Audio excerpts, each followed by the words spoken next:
Ladies and gentlemen, life often feels like a maze. So many paths, so many voices, and so much noise that it becomes hard to know which direction to take. We chase goals, seek approval, and sometimes even lose ourselves trying to fit into a mold that was never meant for us. But amid the chaos, there's something subtle, something soft, a gentle nudge guiding us toward our true path. It's not loud, it doesn't force, but it is persistent. That gentle nudge, that quiet whisper in our soul, is often God pointing us toward the life we're meant to live. So today I will share you 5 powerful key points. Number 1. Silence the noise to hear the whisper in the midst of our busy lives, with constant notifications, endless to-do lists, and the pressure to always be on. It's easy to forget what stillness feels like. We've become so used to noise, external and internal, that we hardly notice it anymore. Yet, when we talk about finding our path and recognizing God's gentle nudges, the first and perhaps most important step is learning how to silence the noise so we can hear the whisper. The noise isn't always literal. Sure, there's the obvious traffic, television, music, chatter, but more often, the real noise is internal. It's the voice of doubt questioning every decision. It's the weight of past regrets and future worries pressing in. It's the endless comparison to others, the fear of judgment, and the anxiety of not being enough. All of these things speak loudly within us, drowning out the subtle and quiet voice that tries to guide us. God rarely shouts. His guidance often comes not in grand gestures or dramatic signs, but in soft impressions, fleeting thoughts, quiet clarity, and deep inner peace. These whispers are not heard with the ears, they are felt in the soul. But the soul needs space to breathe. It needs room to listen. When our minds are filled with chaos and clutter, we miss these moments of divine direction. The whispers are there, but we're too distracted to notice them. Think about how a whisper works. It requires closeness. It asks for attention. You have to lean in to hear it. The same is true when we seek guidance for our lives. We have to draw closer to our inner selves, to what some might call our spirit, our intuition, our heart, the place where God often speaks. That means disconnecting from the distractions that surround us daily. It doesn't mean escaping life or running away from responsibility. It simply means making intentional time for silence, and not just the absence of sound, but a deeper quiet that allows truth to rise to the surface. This might look different for everyone. For some, it's sitting alone in nature with no phone, no agenda, just presence. For others, it could be journaling in the early morning when the world is still asleep. It could be deep breathing, prayer, meditation, or simply staring out a window and letting the mind settle. It's in these moments that our deeper wisdom can speak, and when it does, it often confirms what we already know but have been too busy or afraid to admit. Silence also teaches us patience. In a world where everything is instant food, communication, entertainment, we've lost the art of waiting. But divine guidance doesn't always come on demand. Sometimes we need to sit in the quiet for a while before clarity arrives. And in that waiting, we are refined. We become more aware, more sensitive, more open. We begin to notice things we previously ignored, a gut feeling, a repeating thought, a sudden peace about a decision. These are the whispers that were always there, just waiting to be heard. It's important to recognize that silence can be uncomfortable at first. When you strip away the distractions, you're left alone with yourself. That can be scary. You might come face with doubts, fears, and pain you've buried under noise, but don't run from that. Those moments are often the beginning of transformation. God sometimes allows silence not to hide from us, but to draw us inward, to show us what needs healing and what needs releasing. In the quiet, we don't just hear God, we meet ourselves. As we begin to practice silence regularly, something powerful happens. We start to develop an inner compass. We begin to trust that soft voice within us. Decisions that once brought anxiety now come with greater ease. We become less reactive, more grounded, more aligned. We no longer chase after every opinion or trend because we've found a deeper anchor inside. We no longer need validation from the outside because we've found confirmation within. That's what it means to hear the whisper. It's not a one-time revelation. It's a relationship, a way of living that tunes us into something greater than ourselves. So if you're feeling lost or uncertain about your path, don't look outward first. Start by turning down the volume of the world. Unplug, slow down, be still. Create space in your life and in your heart for the quiet. Because in that quiet, you'll find that you were never without direction. You were never without guidance. You just needed to listen. The whisper is there. It's soft. It's patient. It's persistent. And it will always lead you home. Number 2. Trust the discomfort. Discomfort is something most of us instinctively avoid. It's natural. We want to feel safe, secure, and at ease. We want certainty, comfort, and peace. But what if the very feeling we try so hard to escape is the one thing trying to lead us toward growth, purpose, and alignment? What if discomfort isn't a signal that something is wrong, but a quiet invitation from life or from God to step into something more? We often think that clarity and direction will come wrapped in peace and assurance, like a glowing sign or a moment of undeniable certainty. But the truth is, some of the most powerful turning points in our lives begin with deep unease. That sinking feeling in your stomach before a big decision, the restless thoughts that keep you up at night, the sense that where you are no longer fits who you're becoming. These aren't signs to ignore. They are signs to explore. They are sacred. Discomfort is not your enemy, it's your signal. Think about the times you've outgrown something, a job, a relationship, a version of yourself.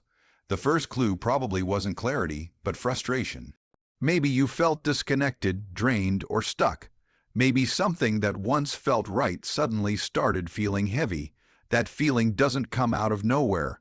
It's often the result of your soul realizing that it no longer fits inside the space you're trying to stay in. The job that once felt exciting becomes dull. The environment that used to feel like home begins to suffocate. And deep inside, you know, something is shifting, but change isn't easy. It's uncomfortable to let go of what we know, even if it's not good for us. We cling to familiarity because it's predictable, even when it's unfulfilling. The discomfort of staying often feels easier than the discomfort of leaving, at least at first. But here's the truth. One kind of discomfort keeps you stuck. The other sets you free. And the moment you start trusting the second one, the discomfort that pushes you toward change, everything begins to open up. God often speaks through discomfort. Not because he wants you to suffer, but because he wants you to grow. Growth rarely happens in the comfort zone. It happens in the stretch, in that space where you feel challenged, unsure, and unsteady. That's where you build strength. That's where you develop courage. That's where you learn to listen, to trust, and to move forward even when the path isn't fully clear. Discomfort, in that sense, is not punishment, it's preparation. But to trust discomfort, you have to stop seeing it as something to fix or escape. You have to learn to sit with it, to ask it questions. Why am I feeling this way? What is this trying to show me? What am I being called to release, to change, or to step into? Sometimes the answer isn't immediate. It takes patience and honesty. But when you stop running from discomfort and start listening to it, you begin to uncover deep truths about yourself, truths that were buried under routine, noise, and denial. There's also another kind of discomfort, the kind that comes when you finally decide to pursue something new. It's the nervousness before a leap of faith. It's the vulnerability of trying, risking, and possibly failing. This discomfort doesn't mean you're on the wrong path, it means you're growing. Think about it. Anything meaningful you've ever done probably came with a sense of fear. Starting something new, ending something old, speaking your truth, following a dream, none of these are comfortable. But they are necessary, and they are worth it. Trusting discomfort also means trusting yourself, trusting that you're strong enough to walk through the unknown, brave enough to make hard decisions, and wise enough to know that peace will eventually follow. It's not about being reckless or impulsive. It's about honoring that inner knowing, even when it contradicts what's comfortable. It's about believing that if you follow what feels right, even if it feels hard, you'll be led to something better. It's important to remember that discomfort is temporary. It may last days, weeks, or even months, but it always has a purpose. It's trying to refine you, shape you, and prepare you for the next level of your journey. And if you numb it, avoid it, or suppress it, You also numb the transformation it's trying to bring. The discomfort is not there to destroy you, it's there to wake you up. So when you feel restless, stuck, or misaligned, don't panic. Don't assume something is wrong with you. Don't rush to fix it or cover it up. Instead, pause, breathe, listen, ask what it's trying to teach you. Trust that the discomfort is not a barrier, it's a bridge. A bridge between who you are now and who you're meant to become. Your path may not always begin with clarity or comfort. It may begin with discomfort, a nudge, a push, a whisper. And if you're brave enough to follow it, you'll find that everything you're searching for, fulfillment, purpose, alignment, was always just on the other side. Number 3. Look for repeating patterns. Life has a mysterious way of speaking to us. Often, we look for guidance in big, dramatic moments, expecting signs to fall from the sky, or for clarity to arrive in one life-changing instant. But more often than not, the real guidance comes quietly and gradually. It shows up in repetition, in the patterns we notice, the thoughts we keep returning to, the lessons we seem to face over and over again. These aren't coincidences, these are signals. When something continues to show up in your life, especially when it stirs something inside you, it's time to pay attention. Repeating patterns are often God's way of guiding you gently but persistently toward a deeper truth. You might hear the same message in different forms. A friend says something that hits home, then later that day you hear a song with similar lyrics, and the next morning a podcast delivers a quote that mirrors your thoughts. At first you may shrug it off as coincidence, but when it happens again and again, and it resonates every time, it's not just randomness. It's a pattern, a spiritual breadcrumb trail leading you to insight or action. The repetition is a nudge. It's a whisper saying, "This is important, don't ignore it." Sometimes these patterns show up as struggles. Maybe you keep facing the same challenges in relationships, feeling unappreciated, unheard, or abandoned. Or you find yourself in different jobs, but always feeling like your creativity is being stifled. These aren't just unlucky situations. They're mirrors reflecting something within you, something unresolved or unacknowledged. Life will keep offering the same lessons until we learn them. It's not punishment, it's love, it's grace. It's an opportunity to break cycles that have kept us stuck. When you begin to notice these repeating themes, you start to see your life differently. You stop feeling like a victim of circumstance and start becoming a student of your own experience. You begin to ask better questions. Why do I keep ending up here? What part of me is choosing this? What is life trying to teach me that I haven't been willing to learn? This awareness is powerful. It gives you the ability to change, to choose differently, to break the loop and step into something new. Repeating patterns can also appear in your dreams, thoughts, or inner nudges. Maybe you've been thinking about a new idea, starting a project, moving to a new city, writing a book, or changing careers. At first, it feels random, like a passing thought, but it doesn't go away.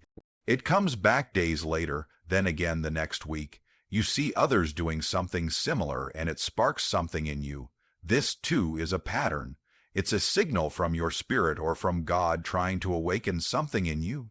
When something keeps calling to you over and over, it's worth listening to. Not everything that repeats is a distraction. Sometimes it's direction, of course. Not every repeated thought is a divine message. Some patterns are born from fear, insecurity, or old wounds. The key is discernment. Pay attention to how these patterns make you feel deep down. Do they bring a sense of peace, even if they scare you? Do they spark curiosity or longing? Do they feel like truth, even if it's uncomfortable? Those are the ones worth following. Repetition that brings anxiety, guilt, or shame may be a sign that there's healing to be done before you can move forward. But even that is a gift, a signal pointing you to where you need to grow. What makes these repeating patterns so powerful is their subtlety. They don't demand your attention, they invite it. They don't overwhelm you, they quietly wait for you to notice. And once you do, everything changes. Suddenly, things that felt disconnected begin to make sense.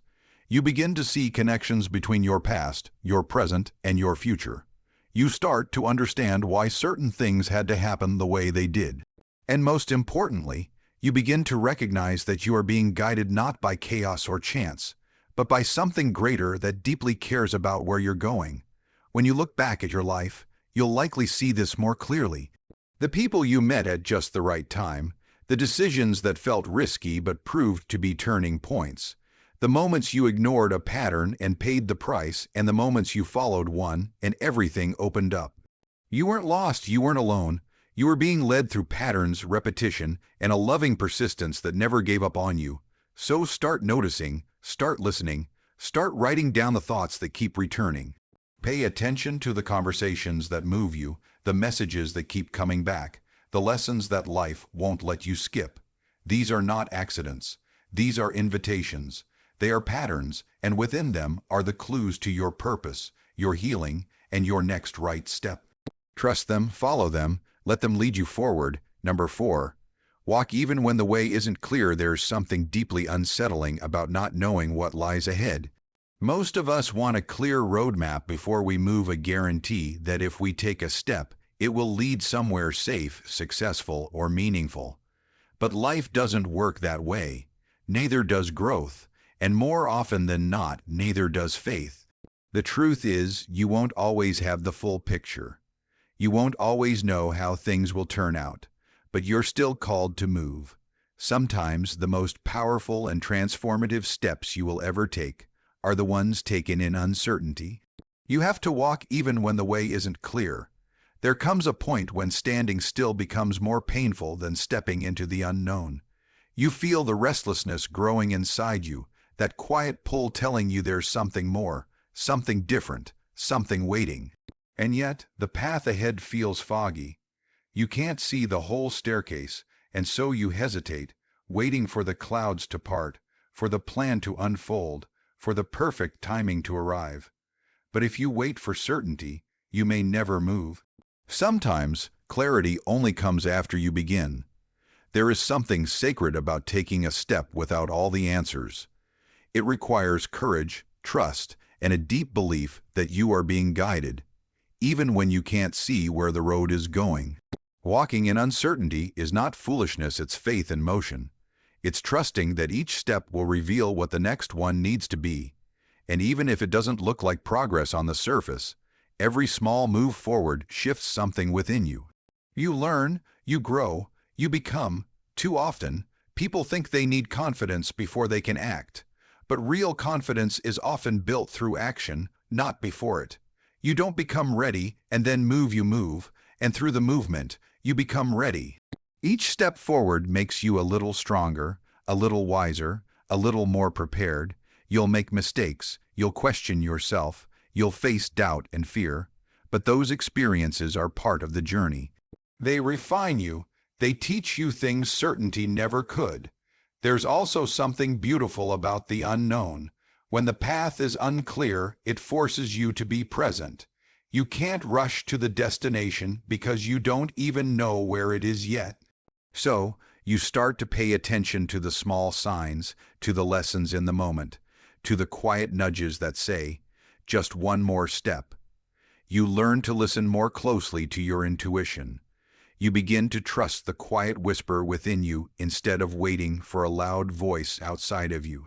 That's where the real transformation begins, in the stillness between steps, in the faith between answers. You won't always feel brave. In fact, you'll probably feel scared, uncertain, maybe even foolish at times. But don't let that stop you. Fear is not a stop sign. It's a signal that you're doing something meaningful. Every great journey in history began with a step that wasn't fully thought out. Every invention, every movement, every breakthrough came from someone willing to walk before they fully knew the way. You are no different. What you carry, your gifts, your dreams, your purpose, is too important to leave buried under hesitation. And yes, there will be detours. You might take a step in one direction and find it's not what you expected, but that's okay. Even a wrong turn teaches you something right. Every misstep helps you better understand where you're supposed to go. The wrong path still moves you forward because it sharpens your discernment, deepens your wisdom, and expands your strength. There is no wasted step when you're walking with intention, even in uncertainty. One of the most powerful things you can do is show up fully, honestly, and consistently even when you're unsure. Keep writing even if you don't know what the ending will be. Keep building even if the blueprint isn't finished. Keep learning even if the destination is unclear. Show up to your life, not when it's all figured out, but especially when it's not. Because that's when the breakthroughs come. That's when doors you didn't even know existed begin to open. In time, the path will become clearer. Looking back, you'll see how the steps you took, even the awkward, uncertain ones, were leading you exactly where you needed to be. You'll see how moments of confusion gave way to moments of revelation. You'll realize that the way was being made as you walked it. The fog didn't lift before you moved. It lifted because you did. So, if you're waiting for clarity, for confidence, for the perfect sign, consider this your invitation to move anyway. Don't wait for the full picture. Don't let fear of the unknown paralyze you. Start walking, start building, start trusting that your willingness to move, even in uncertainty, is the very thing that will shape your path. Because sometimes, the road ahead won't appear until your foot touches the ground. Sometimes the light won't shine until you take that first step. And sometimes, the clearest direction you'll ever receive is the quiet voice that says, "Just begin." Number 5. Surrender the outcome. We live in a world that glorifies control. From a young age, we're taught to plan everything: our careers, relationships, goals, and future. We're told to aim high, work hard, and never settle. And while vision and determination are powerful, there's another truth we often forget. No matter how much we plan or prepare, we can't control the outcome. Life doesn't always follow our timeline or our script. Sometimes the most powerful thing we can do is surrender, not as a sign of weakness or defeat, but as an act of deep trust. Surrendering the outcome doesn't mean giving up. It means giving in to something greater than your limited perspective. It means doing your best and then releasing the rest. There is freedom in surrender. So many of us carry the weight of trying to control everything, trying to force results, manage perceptions, and shape the future into something predictable. We tie our peace to outcomes. If things go well, we're okay. If they don't, we unravel. But peace built on conditions is fragile. Real peace comes when we release our grip and trust that even if things don't go according to our plan, they're still unfolding in the right way. It's hard to surrender because we fear what we don't control. We think that if we let go, everything will fall apart. But sometimes the opposite is true. The tighter we cling, the more we interfere with what's trying to happen. We block blessings because we're too focused on how they should arrive. We miss signs because we're staring at a closed door. We delay growth because we're unwilling to step outside the box we built for ourselves. Surrender isn't passive, it's powerful. It requires courage to say, "I don't know how this will turn out, but I'm moving forward anyway.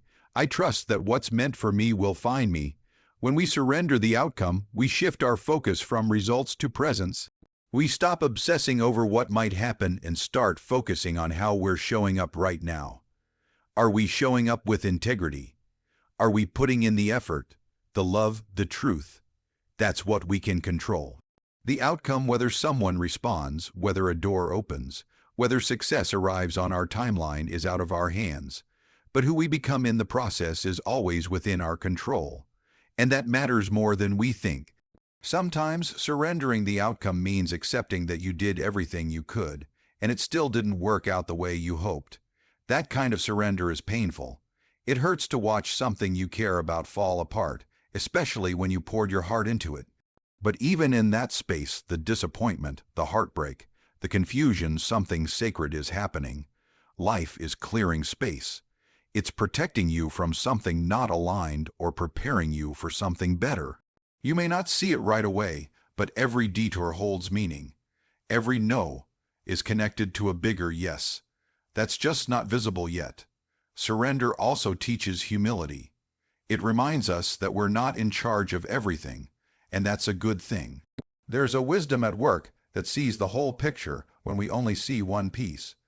What we think we want may not be what we truly need. What we think is failure may be the doorway to a deeper kind of success.